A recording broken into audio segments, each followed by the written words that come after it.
Hello, everybody, and welcome back to another episode of Speak on It Comics, where we discuss any and all topics in the wonderful world of comics. My name is Charles, and we have a very special one for you guys. We're going to be talking about one of the most groundbreaking graphic novels that came out over the last few years, and it is James Tynion. Something is Killing the Children, and this is from Boom Studios. And That's right. That's the graphic novel right there.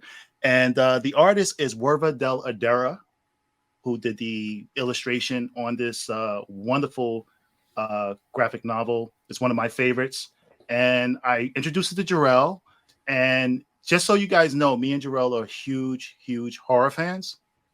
And, so I had to tell him about this one. I definitely felt that this one being what it was going to be something that was going to be something special for him to read. And Jarrell, I mean, first off, thank you for hanging out, and thank you for stopping in. Tell me about what you thought about the graphic novel when you read it, because you just read it, if I'm not mistaken. Hey Charles, thank you for having me here. And yes, I must say that this book I thought was excellent. Um, reading when you're reading it you're not automatically given all the details in the beginning. Things unravel as you go, and I like how the suspense and the horror builds in this series as well. Um, the characters are definitely compelling. They're Mm-hmm. the type that you would want to explore a lot more and get more in depth with. I also like the setting of where the story takes place. It's a small Mm-hmm. town in Wisconsin, so it's Mm-hmm. a tight knit community in which people kind of know each other. They Yeah. know each other's children.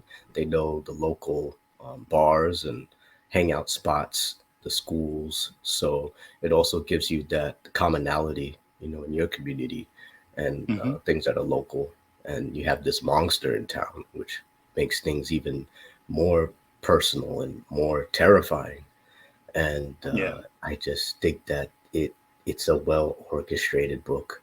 I think the Yeah. author and the artist do an excellent job tag teaming on Mm-hmm. this. The whole team, everybody involved in this project, did Mm-hmm. wonderful, and I highly recommend this book. When I first got Something That's Killing the Children, I kind of got on it a little bit later. I did hear about it, and then I started picking up the issues, and I was blown away. And then I went back and I got the graphic novel and I read it, and I was like, this is right up my alley as far as horror, is concerned.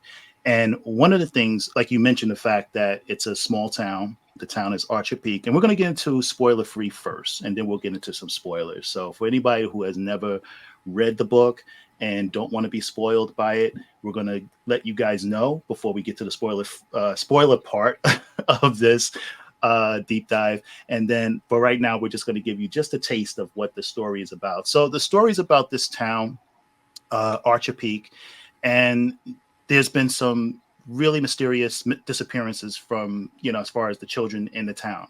Some of the children, unfortunately, are found, deceased, and some are just missing. They're not exactly sure what's going on. In walks this particular character called Erica Slaughter, who comes, and she is a monster hunter, and she is part of a huge organization called the House of Slaughter, and they're sort of like an ancient guild, and it seems like they've been around for like decades, and they're basically are she's actually in town in order to eradicate all of these particular creatures and monsters and all these supernatural elements. So that's basically the the grasp of the story itself. I will say this. I will say, I'll start off with, as far as, one thing about horror films, and we always talk about, there's always that part of the film where that part of the story where there's something that happens that's tragic, right? So the one thing I really did like about this is that it was told from different angles.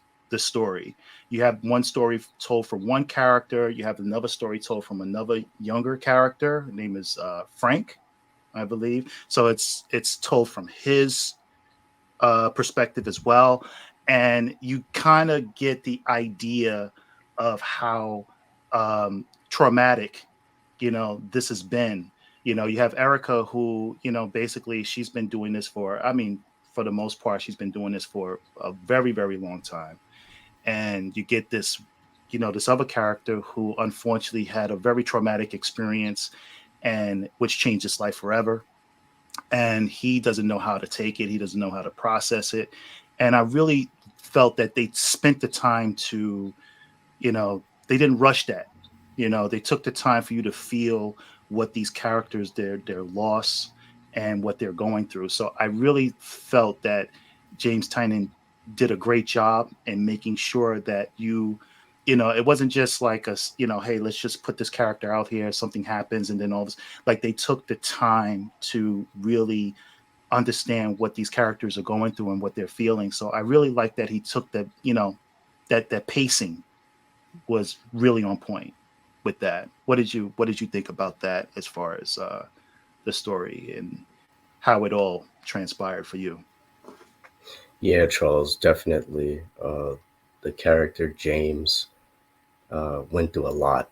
Uh, People didn't believe him. They thought he was crazy.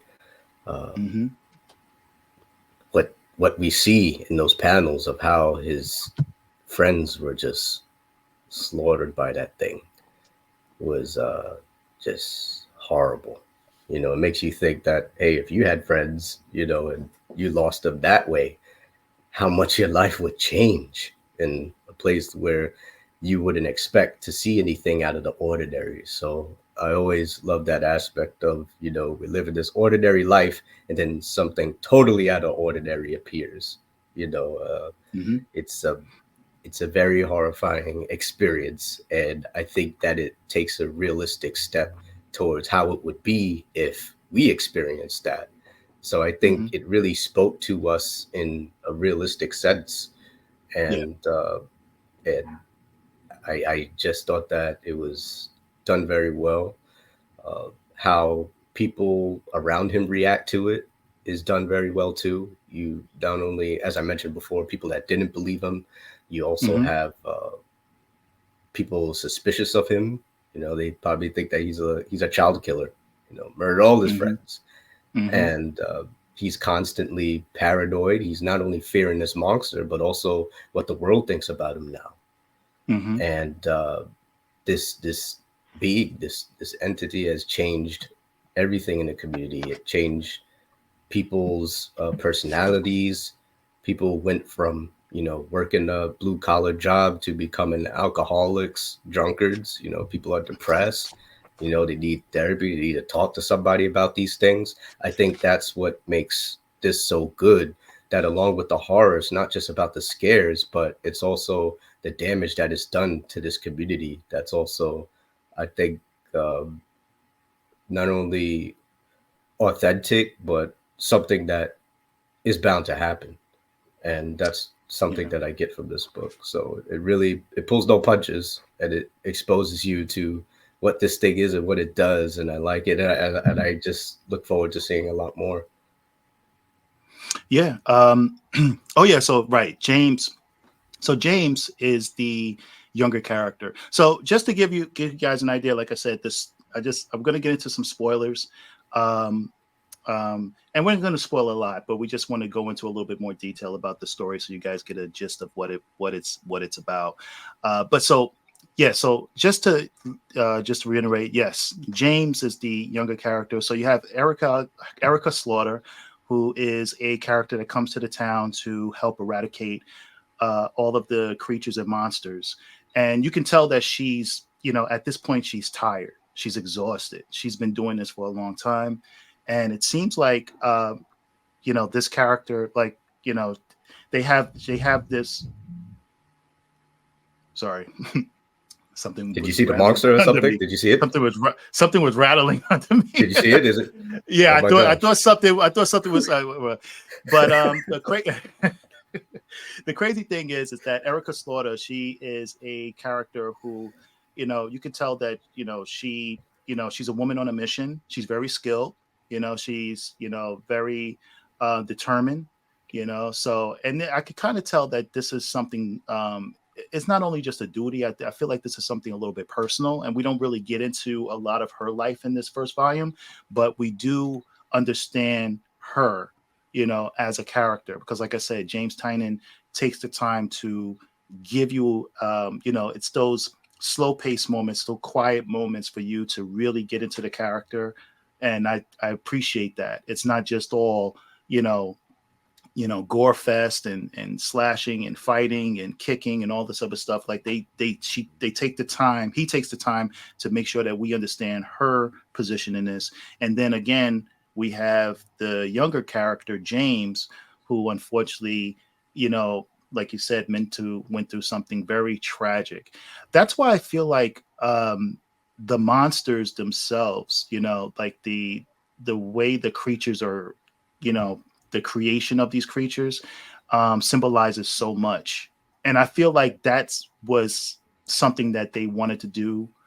They kind of wanted to create a way for us to just kind of like have our own, sort of feel of what these creatures represent. Childhood, that's sort of like coming of age type of thing for kids, nervous about, or their fears of growing up into adulthood. It could have that type of metaphoric with these creatures.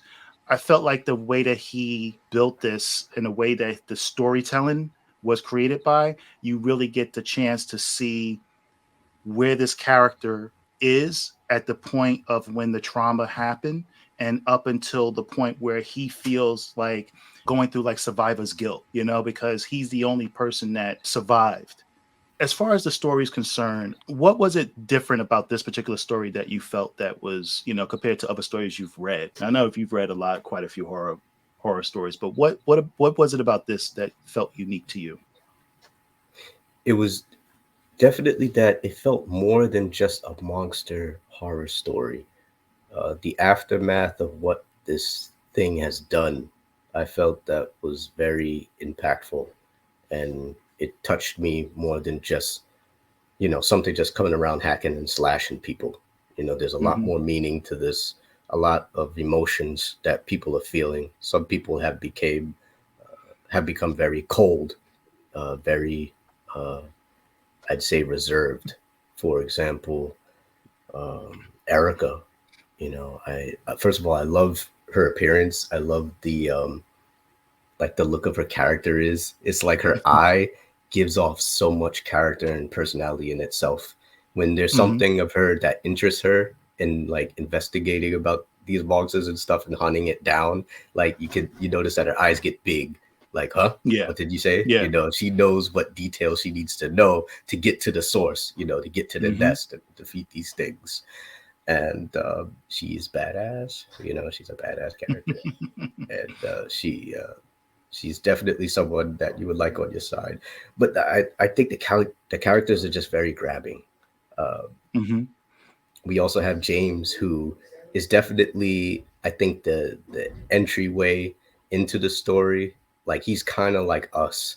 He's kind of like us if we were a child, and we all were Hmm. children, and we all had a problem with the dark and the shadows. Any weird looking thing that we'd see on the corner that's a shadow and stuff, and it's at night, we'll be like, "What's that?" And you'll be Yeah. standing up for a while to just look at it, make sure it's not moving or anything like that. Same thing for noise, Hmm.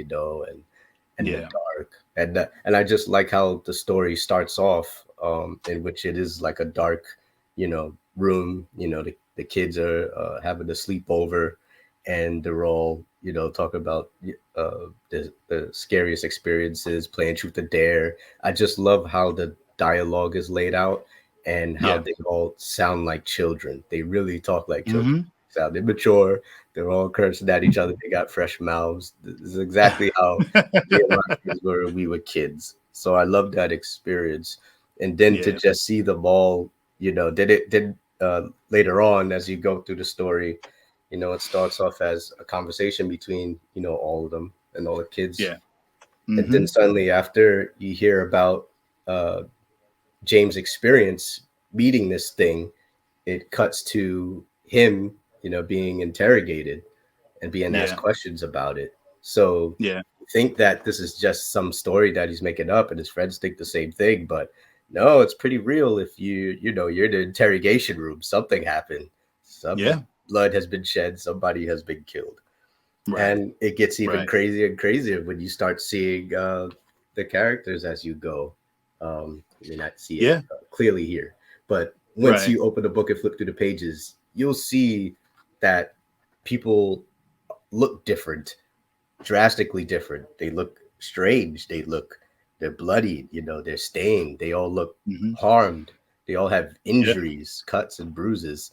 So Hmm. it shows you that this thing is really real. It's in the physical world for them. There's lots of death. You have people crying about it and saying, how come there hasn't been a thorough investigation in finding these children? Why is Hmm. this kind of overlooked? So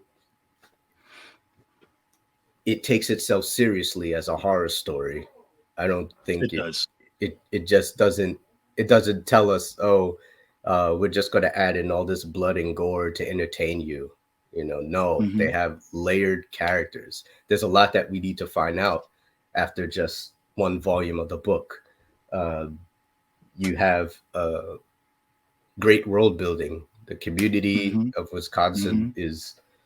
like it's just like being in your own community. It Hmm. definitely speaks to you from a human sense and a human condition, along with otherworldly things. So I just love how it plays on that. Also, I love the panel layouts. The panel layouts are amazing too.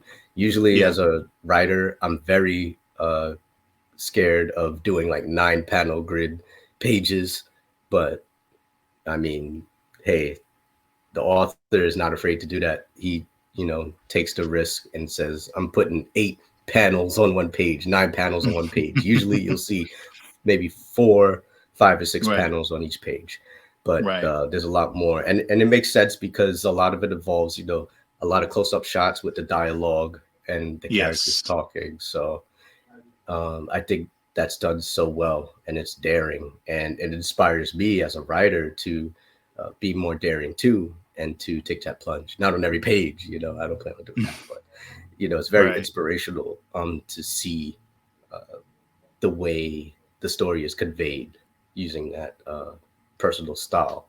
So I think Right. it's just really good, from the storytelling to maybe the technicalities of things, of putting it all together. I just love it, man. I love it. I have I'm glad. no issues with the story. I'm glad. I'm glad. I'm glad you enjoy. I knew you would. I knew you would. I knew, like I know your horror style. I love, like, we talk about horror movies all the time, you and I. So I knew it would be something that you would enjoy. Thank And you. I felt like this graphic novel was, if anybody wants to get into any type of horror comics, I feel like this one is a good one to start off with. There's quite a few. There's a lot of really great horror graphic novels over the last few years that's come out.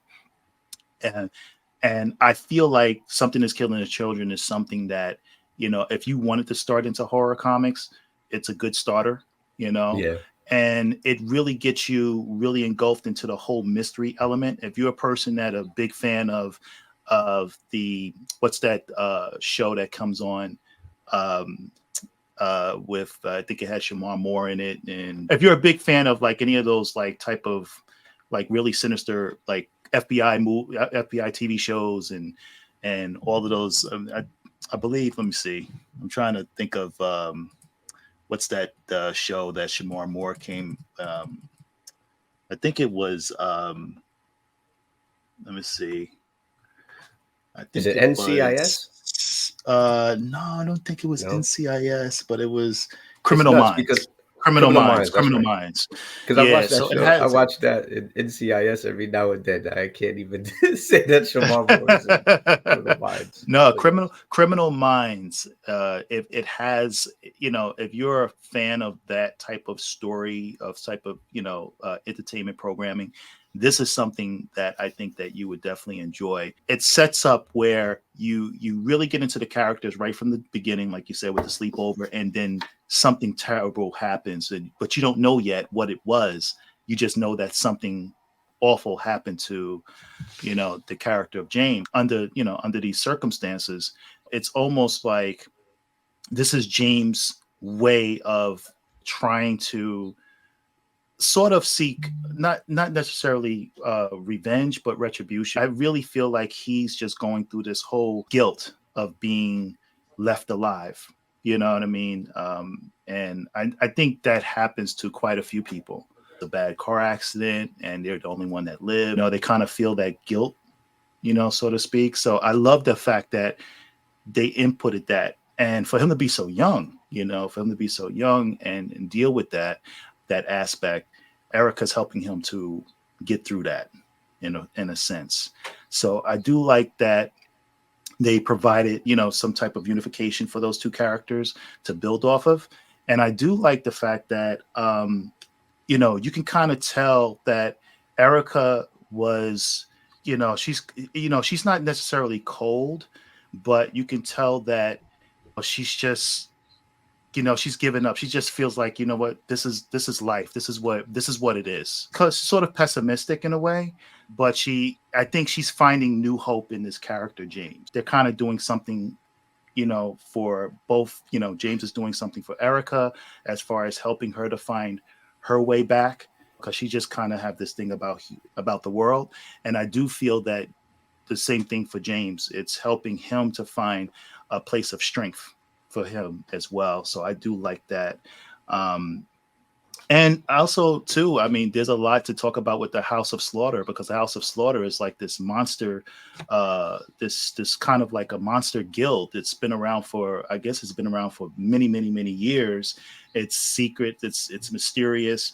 And that in itself, they show a little bit of that in this first volume. There are other comics out there now called House of Slaughter that kind of delges a little bit deeper into that organization. It's almost like a high table, they have rules, they have all these different things going on. And she's obviously, Erica Slaughter is probably one of their top monster hunters. And I think that the way that they have it designed, because I do see that there was one character with a tattoo, and I think the tattoo is something that symbolizes like their hierarchy in a sense, or their achievements, or whatever the case may be. So it's interesting. It's I'm about to interesting get that that they're kind tattoo. of, I'm about to yeah, get that yeah. I'm tattoo, Charles. you're gonna get the, yeah. So I like the fact that they put those little bit of details. Just got to slay a few monsters, and then that's it, Jerome. Then we'll be good. Oh, I forgot about that part. You can come along with me, Charles, and you slay the Hey. monster. I'll take the photos and stuff, and Thank you, get the, thank you, yeah, Jerome. I appreciate you. Yeah, I no problem. appreciate that. Thank you. Uh, so, lastly, I mean, what else can we say as far as with this story that to expect when they first time read this? And what's the last thing you could probably leave for people? I'd say that there's definitely going to be a build up to the characters. You'll see the progression through the story. You see how they are at the beginning, and towards the end, they are different in a way. Uh, Mm-hmm. Especially for James, even Tommy. And I also wanted to bring up Tommy because he lost his sister to this thing, and he's conflicted as well because he's trying to find answers into uh, what happened. And I like how his story builds up too. I felt very sorry for him as well because he's trying to figure things out and he's very conflicted too. There's parts of the story that I don't want to give away. You're really gonna have to check it out for yourself. But I'll Mm-hmm. say this: I'll say that these characters definitely develop, and I can imagine how much they've developed over time in this series. So that's why I look forward to reading the other volumes to do a lot of catch Yeah. up. But I Yeah. say definitely read it. It I think it hits home, and you'll definitely think twice about going in the woods, especially if you see a cave and some uh, streaks of blood somewhere. You might want to head back to Might want to city. think twice. Yeah, you might But want to think twice. it's such a good book for your children to read, though. Like if you want them to read a scary story, when I have a child and he or she gets a little older, when they get a little older, I'm gonna say, hey, I recommend this book to you. Read it and let me know what you think. And then I'm gonna say, let's go out to the woods. Let's play and have some fun. Yeah, definitely, definitely. Yeah, no, I appreciate it. The fact that we got a chance to read it and got a chance to talk about it. I didn't want to give a lot away. I want people to experience it for themselves, so I didn't want to say too much about the story. But I really feel like this one people will really enjoy. Definitely. This is horror Yeah. done So I right. did. This is definitely horror done right, and then in reference to celebrating Halloween, which we all love, and horror books and horror movies and horror TV shows and all that stuff. This is the time. And I really felt like this is something that people, if they wanted to get the first volume, go to your local comic shop, check it out. You got all these different great, uh, there's so much more, horror comics and graphic novels out there, but we definitely wanted to spotlight something that's killing the children just based upon something really amazing to the genre of comics itself, and it really did an amazing job at making sure that this is comics into this kind of like this modern classic, so to speak. So I kind of feel like this is going to be something that over 10, 15, 20, 25 years you read this and you're like, wow, I remember how amazing this was when I first read this. So I really feel like this is going to be something for the ages. So I'm really, really glad you got a chance to check it out. All right, guys. Well, thank you for joining us for this thrilling journey through the world of comics. We're speaking on comics. We hope you enjoyed our discussion and stories as much as we did. Don't forget to hit the subscribe button when you get a chance, and leave us a review. Let us know what you thought, what you felt about the graphic novel as well. And keep reading, keep exploring, and until next time, remember, in the world of comics, the adventures never truly end. Stay geeky, my friends, and don't forget to speak on it. Bye.